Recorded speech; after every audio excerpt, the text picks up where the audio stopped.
มือแล้วแต่ก็ปกติแล้วก็เห็นขายเนาะเพิ่นก็มาขายส้มทุกมื้อแล้วก็ขายซาลีเนาะมีผู้ใดได้ก็อยากซื้อก็ซื้อก็ได้เนาะแล้วก็เพิ่นก็มาขายทุกมื้อนะอันนี้ก็สิซื้อซอยเพิ่นได้แล้วซื้อซาลีเนาะ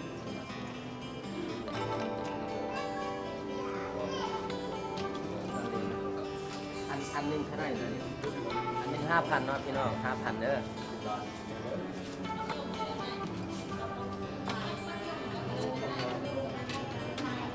ซื้อซาลีกับมังยมเนาะ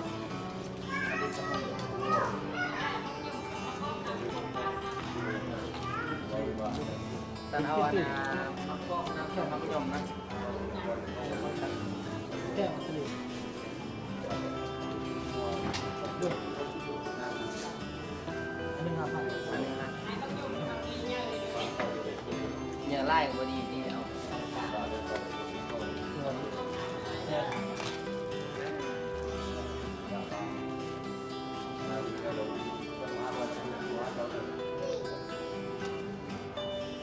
กินส้มแล้วมีแห้งเด้อพี่น้องเอ้ยทำไมกินส้มให้เบิ่งมาเป็นอะไรนะแซ่บบ่แซ่บคันแซ่บแล้วก็จะซื้อเมาเลยเป็นพันรถเลยเมาหมดเลยไ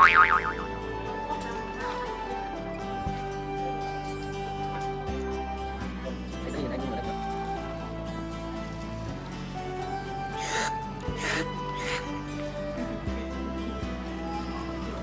มาเด้ออืมอืมจับเนาะ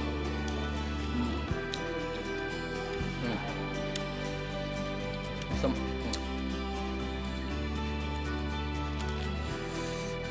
ยมเลยพี่น้องเลย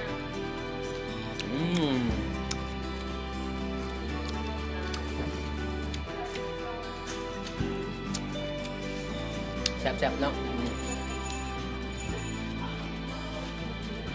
เอาแม่กินส้มมันขนาดนี้เลย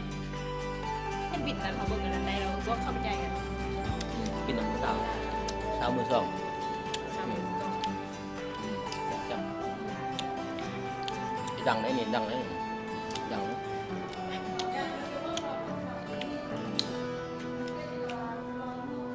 มาอย่างนี้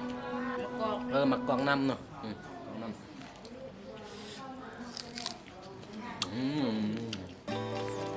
อร่อยมากอร่อยมาก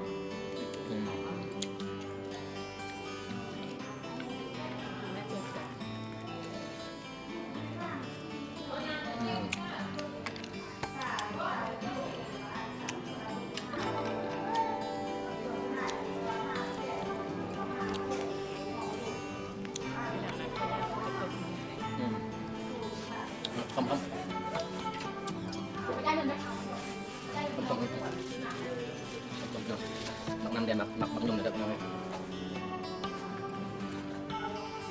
ยากอันนี้ก็ยาก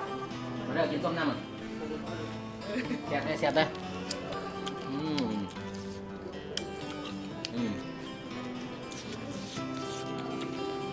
สุดยอดเลยมีแห้งเ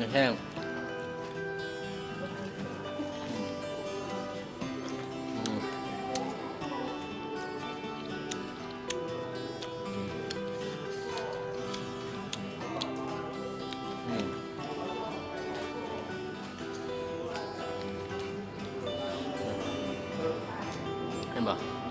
ครับคุณ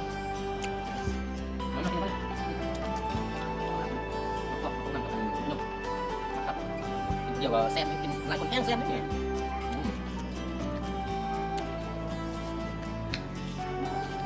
พวกมันนี่ก็เจ็ดนั่นเองครับนะไอ้นี่ก็ปลาเจ็ดไอ้ก็เจ็ดกว่าเจ็ดไม่ครับสุดยอดเลยมันนะตัวนักมากโอเคมีทะเลพร้อมแน่เป็นหนักนะแต่ก็จังหวะที่อยู่ของหมอกับแดงเป็นอย่างก็แซ่บนะเบาเรื่องใจนะคนเฮานะแซ่บ